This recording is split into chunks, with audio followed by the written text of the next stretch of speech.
Reserve seat दिनै डिफेन्सआ बुंबाय 10ताल' assembly सेगमेन्टआ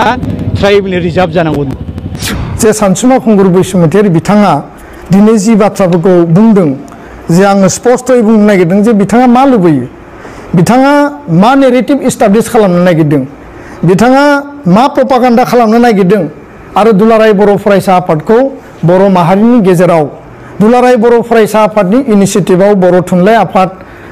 माने गार्जेन आफाद आरो गासै बर'नि माहारियारि आफाद बयबो बे बाथ्राखौ लानानै रावहाबो डिसपुट गैया रावहाबो डिमट गैया आरो बे डिसिसना जोंनि गासैबो कनसेनसास आरो बे रिजल्यूशन हिसाबैनो जोंहा बयबो बेखौ लाखानाय दा बे बाथ्राखौ बे सिगाङावबो रिएक्ट खालामनो हायोमोन किन्तु मैयानि समाव मिडियायाव आरो हाउसनि गेजेराव बिथाङा रिएक्ट खालामदों बाथ्राया जाहैबाय जे बिथाङा बुंदों जे आर्टिकल 330 नि बाथ्रा बिथाङा बुंदों जे आर्टिकल 332 नि बाथ्रा आर्टिकल 332 क्लज 6 अफ द इंडियन कन्स्टिट्यूशन आसामनि विधान सभा दानायनि बेलायाव मा लिरनाय दङ बे बाथ्राखौ लानानै खोथाखौ गिदिरै बुंबानो जाया गस्ला गाननानै नोङो बुंबानो जाया खोथाया स्पष्टयै जानांगौ बिथाङा कन्स्टिट्यूशनखौ गोलाव सम बिथाङा माने एबसुनि आफादगिरि जाबाय बड'फाजों बिथाङा खामानि मावबाय जों सानो जे बिथाङा सासे गोरों व्यक्ति अभिज्ञ सिनियर मोस्ट माने सासे माने सुबुं बिथाङा हाग्रामा महिलारिजों खामानि मावबाय 15 बोसोर बिथाङा एमपि जाबाय बिनि उनाव प्रमद बर'नि लिड खालामनाय बड'लेण्ड आन्दोलनाव बिथाङा बारसोमबाय आरो दिनै बिथाङा इन्डिपेन्डेन्टलि दिनै खामानि मावदों बिथाङा राष्ट्रपतिखौ लोगो हमदों होनना बुंदों राष्ट्रपति लोगो हमनायाव जोंहा बुंनो गोनां गैया You are most welcome. किन्तु राष्ट्रपतिखौ लोगो हमनानै बुंबाल' जाया राष्ट्रपतिया नोंथांमोननो मा कमिटमेन्ट होखो बिनि आउटकामा मा बिनि फिथाइया मा बिनि सायाव बाथ्रा बुंनांगोन बिथांमोना मालाबा मालाबा बुङो जोंनो आलादा रायजो नांगौ सेपारेट स्टेट दाबि खालामदों येस इउ गो एहेड जोंहा बेयाव कुनु बुंनो गोनां गैया बादा होनो गोनां गैया दुलाराय बर' फरायसा आफादा एकर्ड इमप्लिमेन्टेसनखौ लानानै खामानि मावदों आरो जोंनि फिउचार जि गोल एन्ड एजेन्डा बड'फाया जि जोंनि माइल खुन्थिया होनानै गालांदों बर'फोरनि आल्टिमेट जि सिमां बेखौ लानानै सिस्टेमेटिकेलि जों आवगायलांगोन रायजो राजा इन्टेलेक्सुवेलजों रायलायनानै दल संगठनजों रायलायनानै बिथांनि बड'लेण्ड दाबिनायावथ' जों आन्दोलनाव बादा होआखै बादा होनांगौनि खोथा गैया जों रिएक्सनबो खालामाखै इन्डिपेन्डेन्ट कान्ट्रियाव डेम'क्रेटिक नेसनाव बयहाबो बिनि राइट्स दङ किन्तु बिथाङा इसेबां गोलाव माने संबिधाननि सासे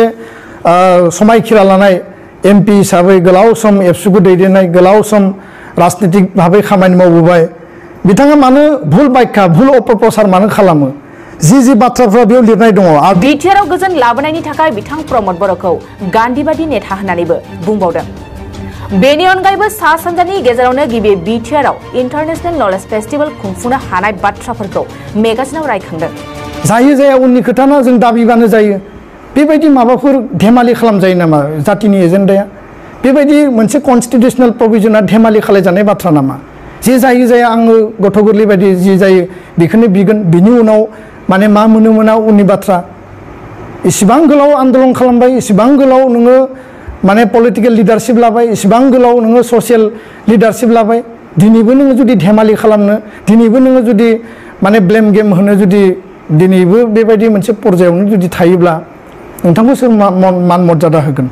दा बे बाथ्राफ्रा जोंनि थाखाय साननो गोनां जोंहाथ' गावनि सायाव रिजार्भेसन गैया रावखौबो लानानै जोंहा बेबायदि इनाय अयनाय साननाय गैया कारन बयबो हारिनि थाखायनो मावनो फैदों आरो बेखायनोथ' रुलिं अपोजिशन मोननैखौबो लिंनानै जोङो सावरायदों बिथांमोननि मतामतखौ लादों बिथांमोननि बाथ्राखौ खोनासंदों बिथांमोना सापर्ट होनो हायाखै हादों जोंहा बेखौ लानानै डिमट गैया जोंहा बेखौ लानानै बाजानाय गैया किन्तु बिथांमोना फैदोंथ' एटलिस्ट मोनसे प्लेटफर्माव आरो बेखायनो जों पजिटिभ मोनसे डाइरेक्सन पजिटिभ मोनसे सिन्ताखौ लानानै जों आवगायदों दुलाराय बर' फरायसा आफादा मेङाखै जों बानायाव गैया जोङो खुनु कारनाव माने लामा दिंग्रायनानै लामा आन्दायनानै जों थाबायनायाव गैया जोंनि सार्थआ जाबाय माहारिबाद बर' हारिनि थामोनथा रैखाथि बर' हारिया पलिटिकेल राइट्स आरो एसपिरेशननि थाखायनो आलादा रायजोनि दाबिनि थाखायनो 34 इयार्स संग्राम खालामबाय बिनि आल्टिमेट जि हाबा बेखौ जोङो मावलांनांगोन किन्तु दा बे पर्यायाव एकर्ड इमप्लिमेन्टेशना जोंनि प्रायोरिटी एकर्ड इमप्लिमेन्टेशनखौ जोङो मोजाङै खालामनांगोन गामि सोसननाय दाजाबनायखौ मोजाङै खालामनांगोन आरो कार्बि आंलंनि बर'फोरनि एसटि इस्युखौ जोङो मावफुंनांगोन आरो बिनि थाखाय काउन्सिलनि पलिटिकेल लिडारशिप सरकार रुलिं अपोजिशन मोननैजोंसो सरकार जायो सरकारा रुलिंजोंल' सरकार जाया रुलिं आरो अपोजिशन बोथ आसाम सरकाराव जायफोर दङ आरो भारत सरकाराव जायफोर दङ बिथांमोनखौ जों प्रेसार बिल्डिं खालामनांगोन दा बेखायनो आङो दिनैनि बे समाव मैयानि जि थासारि मैयानि जि जाथाय बिनि सायाव आङो क्लियारै बेखिनि खोथाखौ बुंबाय आरो उननि समाव जिकुनु परिबेसाव बेबायदि खोथानि सायाव क्लियारिफिकेसन होनो थाखाय वी आर रेडि